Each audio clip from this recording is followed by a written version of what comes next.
Isiniwalat ng dati umanong civilian intelligence agent na mag-amang dating Pangulong Rodrigo Duterte at Vice President Sara Duterte na inutusan siya ng mga tauhan ng OVP na maghatid ng milyong-milyong pisong pera sa iba't ibang personalidad.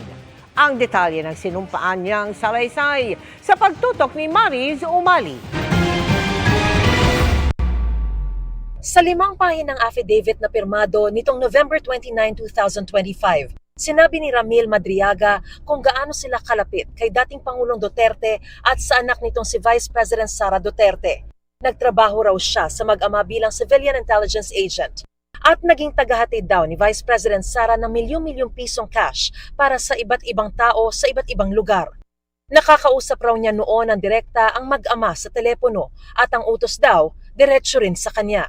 Sa salaysay na notaryado, sinabi ni Madriaga na inutusan daw siya ni na Colonel Dennis Nolasco at Colonel Raymond Lachica na mga tauhan umano ng OVP na maghatid ng mga duffel bag na may 33 hanggang 35 million pesos cash bawat isa.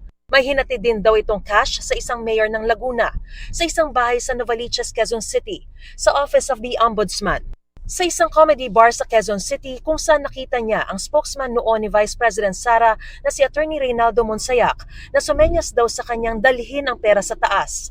Nakausap namin ang abogado ni Madriaga na si Attorney Raymond Palad. Sabi niya bago raw nabuo ang affidavit, ibinigay ni Madriaga kay Palad ang sulat kamay na salaysay. Nang tanungin kung paano nalaman ni Madriaga ang halaga ng pera na hinahatid niya. Hindi niya ma-describe yung yung itsura, pero sabi niya isang duffel bag na pwede kang magpasok ng tao sa laki. Nasabi niya pag punong-puno daw yon kaya maglaban ng mga 35 million yon. Sabi ko, bakit kung alam yung laman? Attorney, sanay na ako mag-deliver ng pera. Binubuksan ko minsan yan. Kaya tansyado ko na yung laman yan kung 30, kung 35, matatansya ko na yan.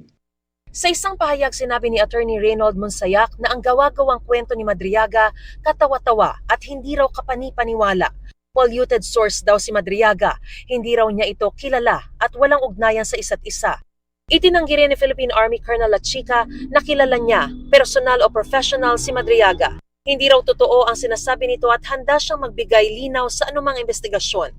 Sa litratong ito, pinakita ni Madriaga ang regalo raw sa kanya ni dating Pangulong Duterte. Kung ganito siya ka-close sa mag-amang Duterte, bakit siya bumabaliktad ngayon?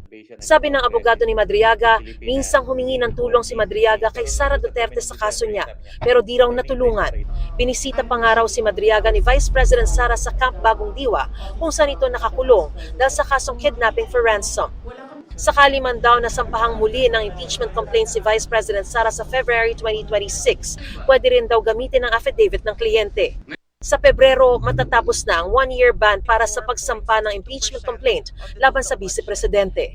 Ayon sa abogado ni Madriaga, ay pinanotaryo nito ang salaysay para maisumite sa Ombudsman at na masimulan na raw ang fact-finding investigation. Inihayag din ni Madriaga na maghahain pa siya ng panibagong affidavit kaugnay umano sa OVP, sa asawa ni Vice President Sara at ilang pang mga opisyal na sangkot umano sa pamamahagi at paghahatid ng pera at mga kaugnay na usapin.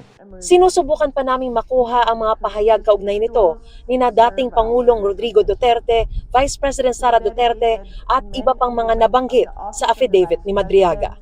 Para sa GMA Integrated News, Mariz Umali, nakatutok, 24 oras.